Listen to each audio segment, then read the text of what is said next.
Oh, hello there, yes. I just thought I'd give you a sort of wet, cold lunchtime update on what I was talking about this morning, about the problems the right-wing commentariat are having at the moment in deciding what line they're going to take in and around Boris Johnson breaking the ministerial code and lying to Parliament. I can say that with a reasonably high level of conviction, I think, more than they have. Conviction, that is. Okay, the Spectator, where Boris Johnson used to work, where lots of his mates still work, are headlining that they're going to have an article by James Forsyth about what Boris must do to survive. Man of principle round the board there. Yes, Spiked are, being libertarian Marxists that they are really taking a very libertarian Marxist view and not talking about it at all. They are posting up stuff this morning about Kazakhstan. Big issue. Emily Carver, who's from one of those, what is it, the IEA? One of those, yeah. She's concerned about disposable masks and tomato ketchup. Not necessarily together, you understand, but I would have thought that she'd have something else to say about that, you know, bearing in mind she's often very critical of those in power, like the unions. Darren Grimes, bless, having shared with us this morning that he's quite envious of parties, has decided that the big issue of the day is that Nicola Sturgeon is being a bit too harsh in and around COVID measures.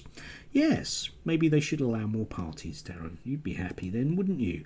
And Toby Young does the same thing. Toby Young is very, very interested in what Nicola Sturgeon is doing, obviously, because it's against free speech or something. Anyway, there are one or two people that have broken ranks. Kudos to Dan Wooten, who has the good grace to tell it like it is. I'm not going to repeat what he says. You can read for yourself. And the inevitable fragrant Julie Hartley-Brewer, who was doing her great guns this morning. The only sort of person that appears to be trying to come out with something different is Martin Daubney, who hasn't taken a leaf out of Lawrence Fox's books. He's another one being critical.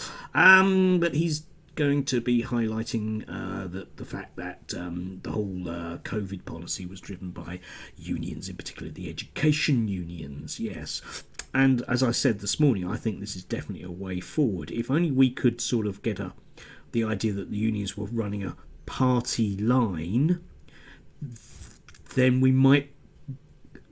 they were dictating the party line. Do you see? It might work. Give it a go, Martin. Give it a go. Give it a go. Yeah, give it a go. And as I say, yeah, kudos to Lawrence Fox as well, who's done the same thing. Some of you out there are doing the right thing. I have the feeling that a variety of people that pontificate at length to us about doing the right thing are going to remain steadfastly silent. It's also noticeable that the only Tory MP that I've actually seen suggesting what the government is doing might not be brilliant is Ken Clarke, and perhaps people might want to bear that in mind the next time they're voting. Maybe. Anyway, have a good afternoon. I've got to wait and see if a pupil of mine is going to show up from a dental appointment. I hope he's going to be okay.